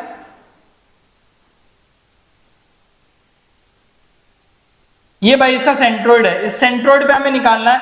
तो यहां से इसकी डिस्टेंस ही है हमें, ये डिस्टेंस ही है हमें, इससे मतलब है ना। तो ये डिस्टेंस पता कर लो, वही तीनों की वही डिस्टेंस होगी, तीनों की भी डिस्टेंस, है ना। तो ये डिस्टेंस पता करना है हमें।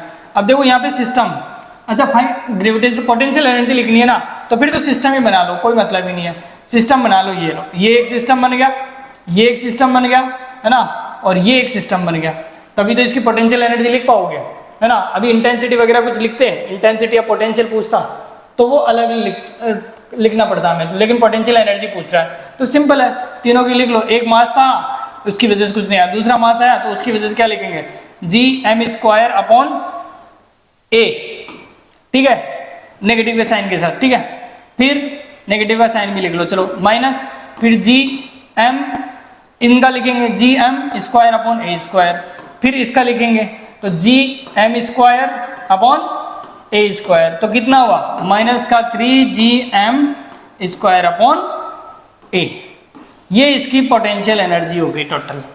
ये बोले कि आपको सेंट्रोइड पे निकालना है तो सेंट्रोइड पे भी निकाल सकते हो भाई, ऐसा कुछ नहीं है, ठीक है। सेंट्रोइड से डिस्टेंस पता करना पड़ेगा बस आपको कि ये डिस्टेंस कितनी है आपकी, है ना, ये डिस्टेंस कितनी है। तो देखो डिस्टेंस निकालने के लिए क्या करोगे, ये इक्विलेटरल ट्रायंगल है तो ये 60 है, तो ये आपका कितना हुआ 30, तो ये भी 30 है ना, तो ये 30 डिग्री हो गया। तो इससे परपेंडिकुलर डिस्टेंस डाल दो ताकि ये डिस्टेंस पता चल जाए आपको, ठीक है। ये 90 है, तो आपको पता है ये a है तो ये a/2 होगा आपका, ये a/2 है। तो अब इसके डिस्टेंस निकाल लो x की, तो देखो ये आ गया a और ये h है ना, तो p/h कर दो, तो p/h नहीं है, b/h कर दो, b/h, तो b/h, h कितना x equal to cos 30 degree. तो x की वैल्यू आ जाएगी आपकी a/2 cos 30 डिग्री √3/2, 2 से 2 गया तो a/√3, ये इसकी डिस्टेंस आ गई, √3/a/√3 इसकी वैल्यू आ गई है। अब ये हमें पता है इस पॉइंट मास के लिए हम जो भी निकालना है, मान लो यहाँ पे m मास रखा हुआ है, तो अब इनकी सिस्टम एनर्जी लिख दो, इसके लिए लिखना है, इसके लिए लिखना है, फिर इसके लिए लिखना है, पेयर बना लो, तीनों का लिख दो, काम खत्म, समझ गए। तो ऐसे कभी कॉम्प्लिकेटेड क्वेश्चन भी आए तो उनकी भी पोटेंशियल एनर्जी आप लिख सकते हो, ठीक है। तो इसी के साथ यहाँ पे ये एक पार्ट खत्म होता है अपना। ग्रेविटेशन के 2 चैप्टर मतलब 2 पार्ट्स में डिवाइड किया गया है, तो इसके सेकंड जो पार्ट है अपना वो अब हम आगे नेक्स्ट क्लास में लेंगे। और तब तक के लिए good bye, take care, bye.